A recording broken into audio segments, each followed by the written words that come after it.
The living world. তো living world পড়ার আগে আমাদেরকে যেটা জানতে হবে যে আমরা লিভিং থিংস কাদেরকে বলবো।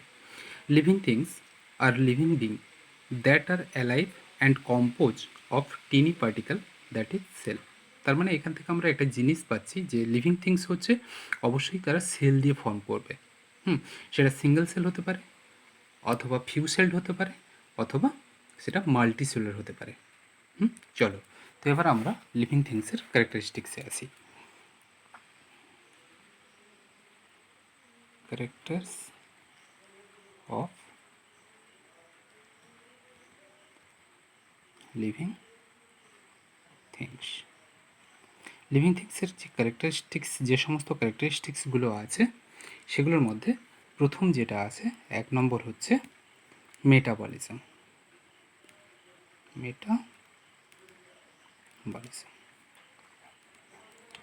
সো এবার হচ্ছে মেটাবলিজম আমরা কাকে বলবো? মেটাবলিজম হচ্ছে total chemical reaction occurs inside এ বডি। ঠিক আছে, এটাকে আমরা বলবো মেটাবলিজম। তো এই মেটাবলিজমটাকে আমরা দুভাগে ভাগ করতে পারি। ফার্স্ট ওয়ান হচ্ছে ক্যাটাবলিজম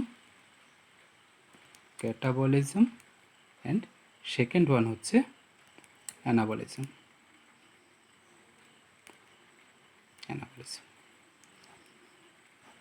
ক্যাটাবলিজম অ্যান্ড অ্যানাবলিজম।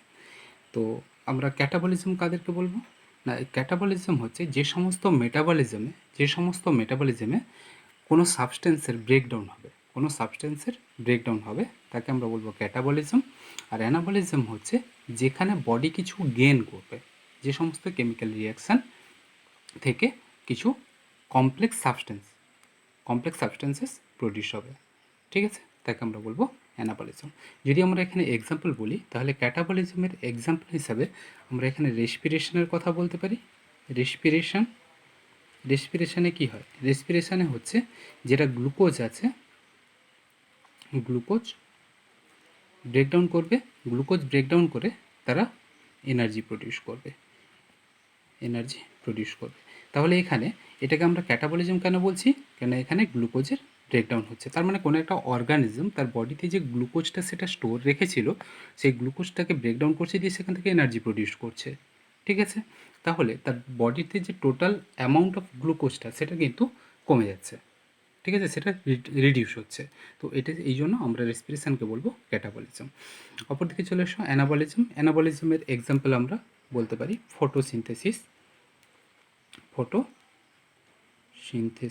ফটোসিনথেসিসকে আমরা অ্যানাবলিজম কেন বলবো? কেননা যদি আমরা ফটোসিনথেসিসের কেমিক্যাল রিয়াকশানটা যদি দেখি তাহলে সেখানে দেখব যে CO2 H2O এই দুটোকে ইউজ করছে, তো আলটিমেট গ্লুকোজ প্রডিউস হচ্ছে। তো এখানে দেখো, এখানে হচ্ছে গ্লুকোজ প্রডিউস হচ্ছে আর এই গ্লুকোজগুলো বডিতে স্টোর থাকবে। ঠিক আছে, অর্থাৎ এখানে গ্লুকোজ সিনথেসাইজ হচ্ছে। তাহলে এখানে আমরা মেটাবলিজমকে দুটো ভাগে ভাগ করছি, একটা হচ্ছে ক্যাটাবলিজম আর একটা অ্যানাবলিজমে যেখানে বডি কিছু গেন করবে, বডির গেন হবে, আর ক্যাটাবলিজমে হচ্ছে বডির লস করবে। ঠিক আছে, হয়ে গেল মেটাবলিজম। তাহলে মেটাবলিজম হচ্ছে একটা important characters of living things. এবার চলে এসো সেকেন্ড ক্যারেক্টারিস্টিক্সে আসি আমরা। নাম্বার টু হচ্ছে growth.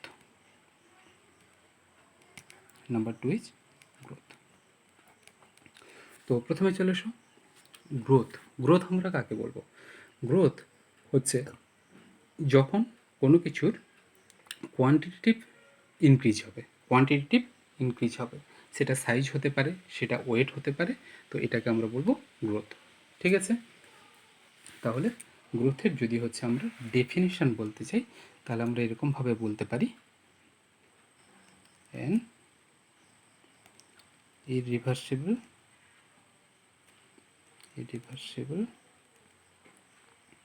quantitative increase in the mass in the mass of an individual individual.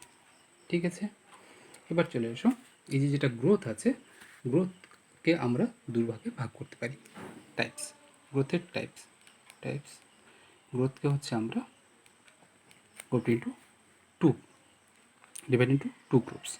First one হচ্ছে প্রোটোপ্লাজমিক,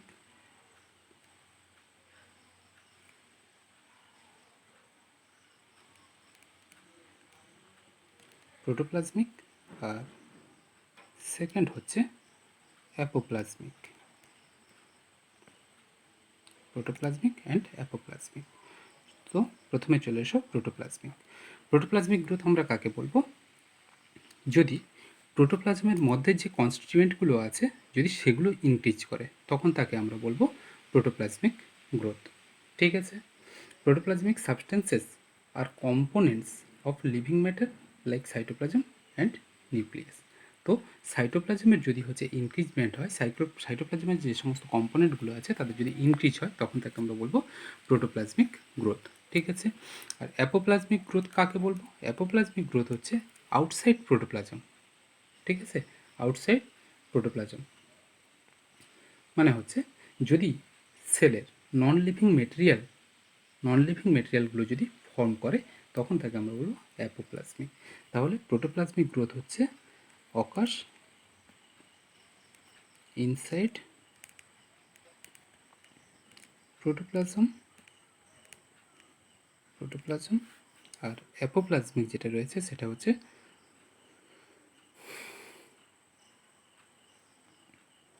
নন লিভিং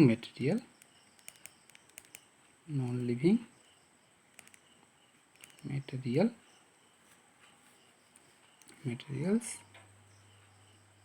formed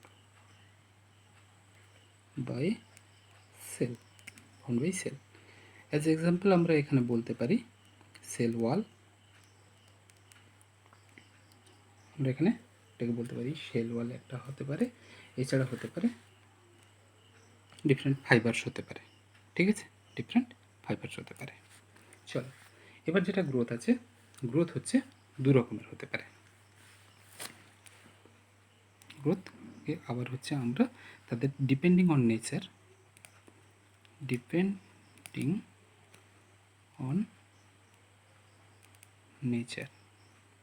একে আমরা আবার দুটো গ্রুপে সেপারেট করতে পারি। ফার্স্ট ওয়ান হচ্ছে ইনক্রিজ ইন নাম্বার,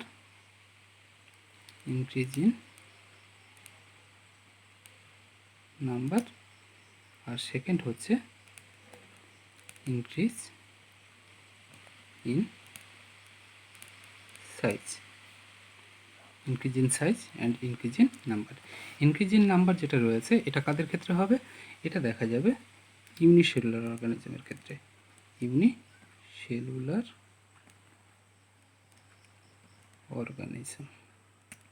ঠিক আছে, কীরকম হবে দেখো, ধরো এখানে কোনো একটা ইউনিসেলুলার অর্গানিজম ব্যাকটেরিয়া রয়েছে, ব্যাকটেরিয়াকে যদি আমরা কোনো কালচার মিডিয়ামে রাখি তাহলে সে কী করবে? তার গ্রোথ হবে, তারা হচ্ছে একটা ডিভিশন করে তারা অনেকগুলো ব্যাকটেরিয়া ফর্ম করবে।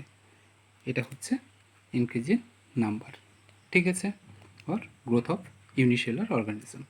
ইনক্রিজ ইন সাইজ যদি আমরা বলি, সেখানে ধরো কোনো একটা সেল আছে, সাইটোপ্লাজম, ভ্যাকুওলস, নিউক্লিয়াস রয়েছে, তো সেলের সাইজটা যদি ইনক্রিজ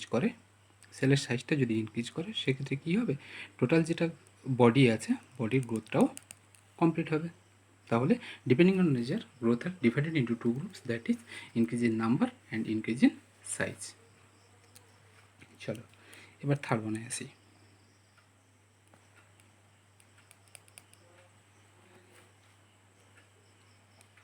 থার্ড ওয়ান কী আছে? রিপ্রোডাকশন।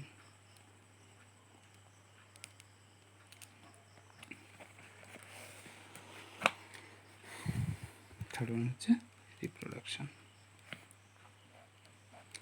রিপ্রোডাকশন কাকে বলবো? রিপ্রোডাকশন হচ্ছে formation of new individuals,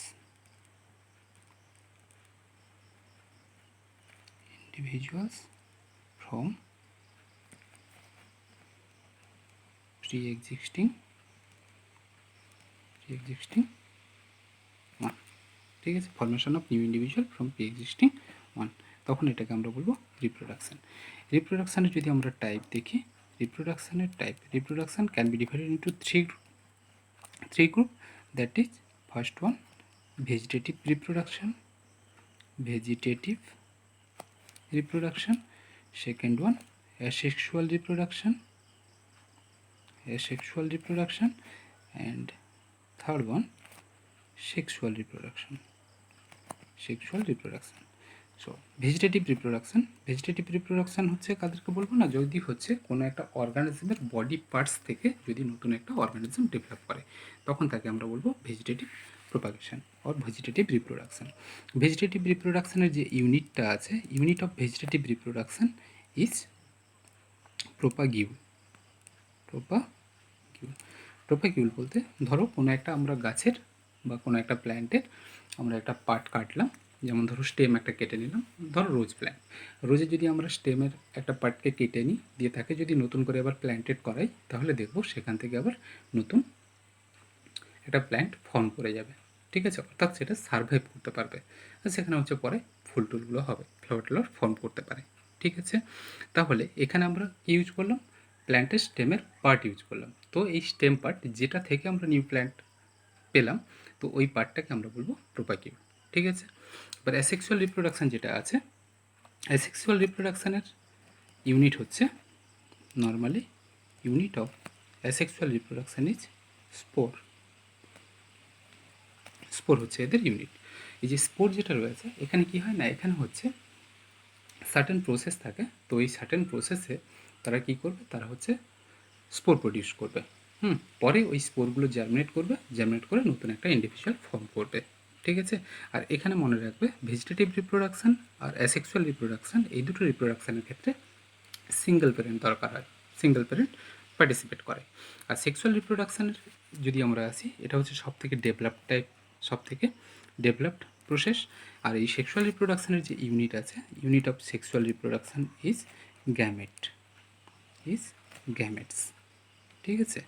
R sexual রিপ্রোডাকশানের যেটা গ্যামেট থাকে, তো এখানে কি হচ্ছে না, একটা মেল গ্যামেট থাকবে স্পার্ম, আর একটা ফিমেল গ্যামেট থাকবে ওভাম।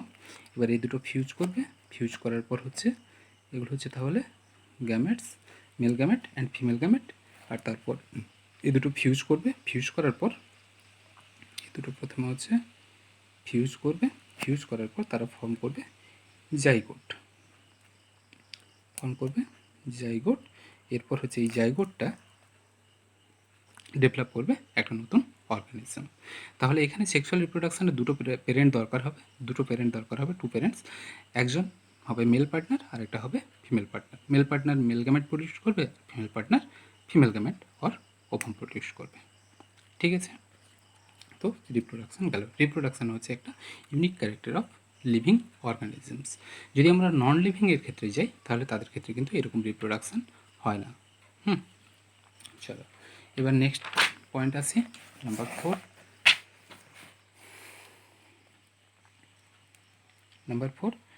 4 হচ্ছে সেলুলার অর্গানাইজেশন।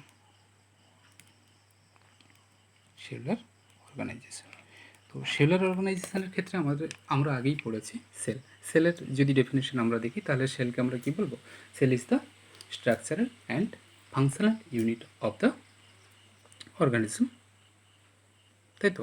তো এখানে দেখো, তাহলে প্রত্যেকটা যদি আমরা লিভিং অর্গানিজম দেখি, প্রত্যেকটার ক্ষেত্রেই দেখব যে ওরা form by single or many cells. Depending on the cell, আমরা এই অর্গানিজমগুলোকে ডিফারেন্ট গ্রুপে সেপারেট করতে পারি, যেমন unicellular, few celled organism or multicellular organism.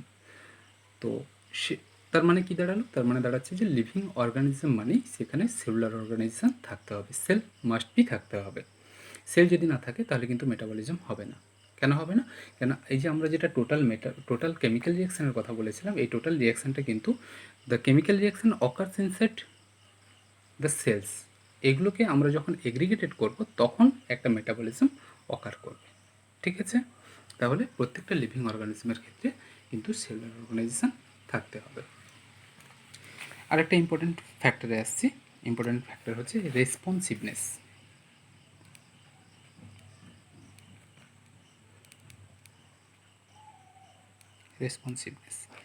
Responsiveness বলতে কি, এখানে রেসপন্স করা। রেসপন্সটা কীরকমভাবে করবে? ধরো তোমার ঘরে একটা বাচ্চা ছেলে আছে, তো তুমি সেই বাচ্চাটাকে জোরে মেরে দিলে, তাহলে বাচ্চাটা কী করবে? কেঁদে উঠবে। এবার ধরো তোমার বাড়িতে একটা কাঠের টেবিল আছে, তুমি কারোর সঙ্গে কথা বলতে গিয়ে এক্সাইটেড হয়ে গেলে, তো টেবিলটার উপর জোরে মেরে দিলে, তো টেবিলটা কি কান্না শুরু করবে? টেবিলটা কান্না শুরু করবে না। তার মানে নন লিভিং থিংসের ক্ষেত্রে রেসপন্সিভনেসটা থাকবে না, বাট লিভিং থিংসের ক্ষেত্রে অবশ্যই রেসপন্সিভনেস থাকতে হবে। সার্টেন স্টিমুলাসের এগেনস্টে তারা কিন্তু রিয়্যাক্ট করবে। ঠিক আছে? Living organism can react for any stimulus. ঠিক আছে? ফর এনি স্টিমুলাস, এটাকে আমরা বলবো রেসপন্সিভনেস। এবার চলে আসছে respiration. Next point, respiration.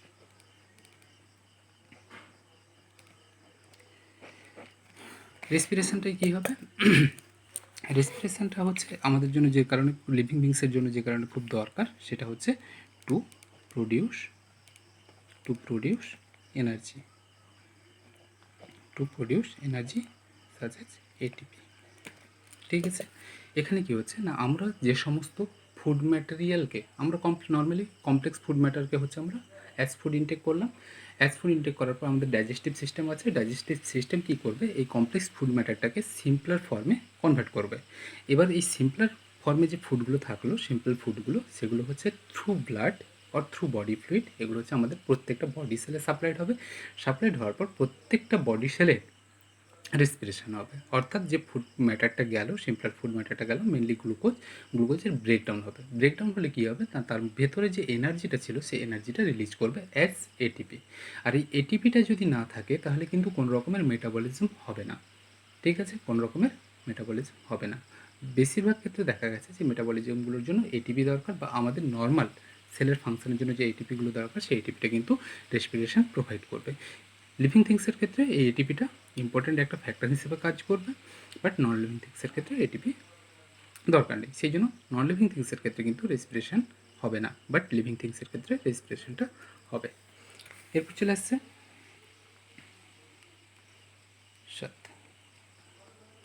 7 movement.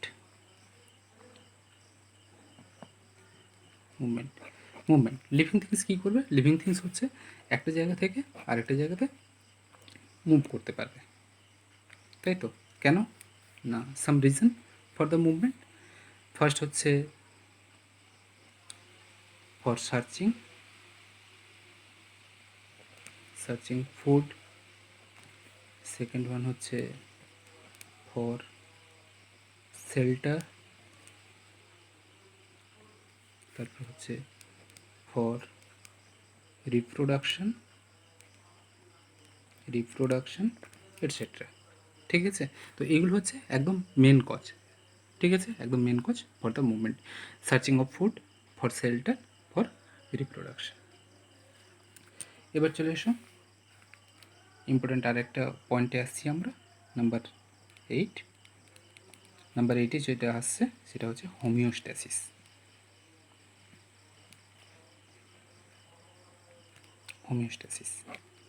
Homeostasis আমরা কাকে বলবো?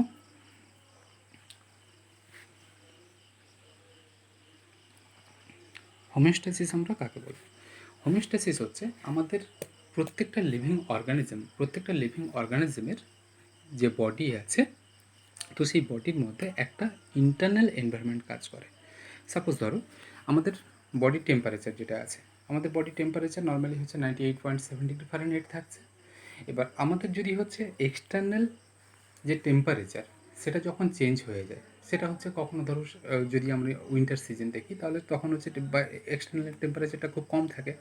আবার যদি সামার সিজন দেখি তাহলে হচ্ছে এক্সটার্নাল টেম্পারেচারটা অনেক বেশি থাকে। কিন্তু আমাদের বডির যে কনস্ট্যান্ট টেম্পারেচার, এটা কি কখনো চেঞ্জ হয়? এটা কখনো কিন্তু চেঞ্জ হবে না। প্রত্যেকটা লিভিং অর্গানিজমের ক্ষেত্রে সেম কেস। ওদের প্রত্যেকটার বডির মধ্যে একটা প্রপার টেম্পারেচার মেনটেন হবে, একটা প্রপার পিএইচ মেনটেন হবে। ঠিক আছে? তো আরও ফ্যাক্টরগুলো আছে, এগুলো কিন্তু রেগুলেটেড থাকবে বা এগুলো কন্ট্রোল থাকবে। তো এই যে কন্ট্রোলিংয়ের যে প্রসেসটা, ইন্টারনাল এনভায়রনমেন্টটাকে, বডির যে ইন্টারনাল এনভায়রনমেন্ট রয়েছে বা ইন্টারনাল যে কন্ডিশান আছে ওইটাকে কনস্ট্যান্ট রাখার যে প্রসেসটা, সেই প্রসেসটাকে আমরা বলবো হোমিওস্ট্যাসিস। ঠিক আছে?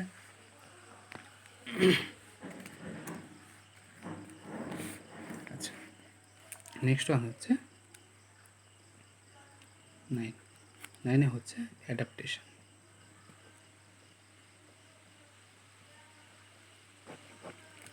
অ্যাডাপ্টেশন লিভিং অর্গানিজমের ক্ষেত্রে অ্যাডাপ্টেশন হচ্ছে একটা ভাইটাল ফ্যাক্টর। যেমন ধরো আমরা ওই মাইগ্রেটেড বার্ড সম্বন্ধে প্রচুর শুনেছি, যে সাইবেরিয়া থেকে নাকি উইন্টার সিজনে প্রচুর বার্ড হচ্ছে আমাদের ইন্ডিয়াতে চলে আসে। তো ওরা কেন আসে বা মাইগ্রেশনটা কেন হবে? কারণ হচ্ছে আমরা যেখানে আছি সেখানকার যে আমাদের এনভায়রনমেন্টাল যে কন্ডিশান, ওই এনভায়রনমেন্টাল কন্ডিশনের সঙ্গে আমরা নিজেরা খুব ভালোভাবে অ্যাডপ্টেড, অর্থাৎ আমরা সেই পরিবেশের সঙ্গে ভালোভাবে মানিয়ে নিতে পারছি। যখনই হচ্ছে মানাতে পারবো না, তখন আমাদেরকে কী করতে হবে? দুটো অপশান, হয় ওই জায়গা থেকে অন্য কোনো জায়গায় যেতে হবে, যেরকম যে জায়গায় যাব সেখানে যেমন আমার যেটা দরকার সেই এনভায়রনমেন্টটা আমরা সেখানে পাই, তাই তো? আর সেকেন্ড অপশান হচ্ছে আমার যে কন্ডিশনে আছি সেই এনভায়রনমেন্টাল কন্ডিশনটাকে তো আমি চেঞ্জ করতে পারি না, তো ওই এনভায়রনমেন্টাল কন্ডিশনের সঙ্গে মানিয়ে থেকে যাব। ঠিক আছে? ওটার সঙ্গে আমি এমনভাবে মানিয়ে থেকে যাব যে ওই এনভায়রনমেন্টাল কন্ডিশনটাকে আমার বডি অ্যাকসেপ্ট করতে পারবে। তো এটাকেই বলা হচ্ছে অ্যাডাপ্টেশন।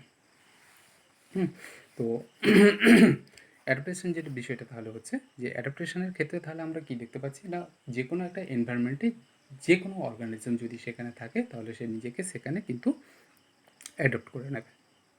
ঠিক আছে? বাট নন লিভিং থিংসকে তুমি যে কোনো জায়গাতে রেখে দিতে পারো, তাদের সেটা কোনো ফ্যাক্টর করবে না। কেন? তারা রিয়েলাইজ করতে পারবে না। এবার লাস্ট পয়েন্টে চলে আসি। লাস্ট পয়েন্টে যেটা বলছে সেটা হচ্ছে ageing and death. Number 10,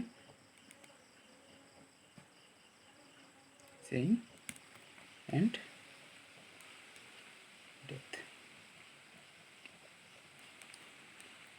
ageing and ডেথে যেটা রয়েছে এখানে কী বলছে, প্রত্যেকটা লিভিং অর্গানিজমের একটা প্রপার লাইফ স্প্যান থাকবে, একটা প্রপার লাইফ স্প্যান থাকবে, একটা প্রপার লাইফ স্প্যান থাকবে। লাইফ স্প্যানটা আমরা কাকে বলবো না, কোনো একটা লিভিং বিংসের বার্থ থেকে ডেথ এর মাঝে যে ইন্টারভ্যালটা বা এর মাঝের যে টাইমটা, এই টাইমটাকে আমরা বলবো লাইফ স্প্যান। লাইফ স্প্যান প্রত্যেকটা অর্গানিজমের থাকবে, ঠিক আছে? কিন্তু কোনো নন লিভিং থিংসের কিন্তু এরকম কোনো লাইফ স্প্যান থাকবে না। ধরো তুমি একটা টিভি কিনেছো, তো এই টিভিটা হচ্ছে নন লিভিং থিংস, বা তুমি একটা চেয়ার বানিয়েছো, চেয়ারটাও হচ্ছে নন লিভিং থিংস। তো তুমি কি বলতে পারবে যে এই চেয়ারটা হচ্ছে এতদিন বাঁচবে বা এই চেয়ারটা এতদিন থাকবে, টিভিটা এতদিন থাকবে? হয় টিভিটা 1 মাসে খারাপ হয়ে যেতে পারে, তাই তো? বা টিভিটা অনেক বছর চলতে পারে। তো তাদের ক্ষেত্রে কিন্তু প্রপার কোনো লাইফ স্প্যান নেই। আর লাইফ স্প্যান যাদের ক্ষেত্রে আছে, যেমন ধরো হিউম্যান বিংস হচ্ছে আমাদের নর্মাল, এটা হচ্ছে এখন বেটার মেডিকেল ফেসিলিটিজের জন্য আমাদের লাইফ স্প্যানটা একটু বেড়েছে, এভারেজ লাইফ স্প্যানটা বেড়েছে। তো এই এভারেজ লাইফ স্প্যানটা মোটামুটি তুমি 80 ধরতে পারো, ঠিক আছে? তো তাহলে 80 ইয়ার্স হচ্ছে হিউম্যান বিংসের লাইফ স্প্যান। বা আমরা যদি দেখি আদার্স কিছু, আমাদের সব থেকে শর্ট লাইফ যেটা রয়েছে সেটা হচ্ছে মে ফ্লাই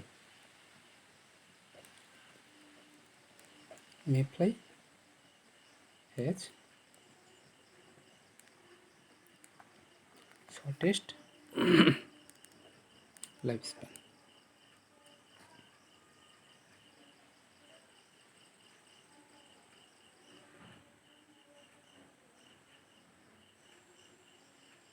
এদের লাইফ স্প্যানটা কত? এটা হচ্ছে 30 মিনিটস টু 1 ডে। এটা হচ্ছে শর্টেস্ট লাইফ স্প্যান। আর যদি হচ্ছে আমরা এখানে লংগেস্ট যদি লাইফ স্প্যান দেখি, লংগেস্ট লাইফ স্প্যান এখানে অ্যানিম্যাল যেটা রয়েছে, অ্যানিম্যালসের ক্ষেত্রে আমরা নর্মালি বলতে পারি যে টর্টোয়েজ tortoise near about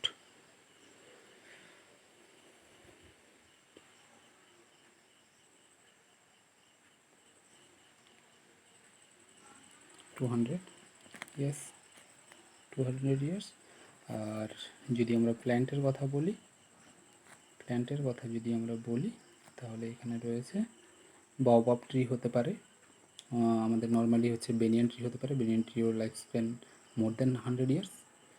তো এখানে যেটা রিপোর্টেড হচ্ছে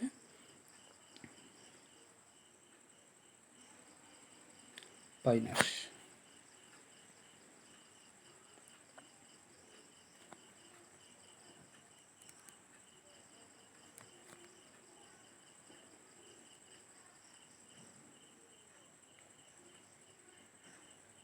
পাইনাস লংগেইভা, পাইনাস লংগেইভা। এটা নিয়ার অ্যাবাউট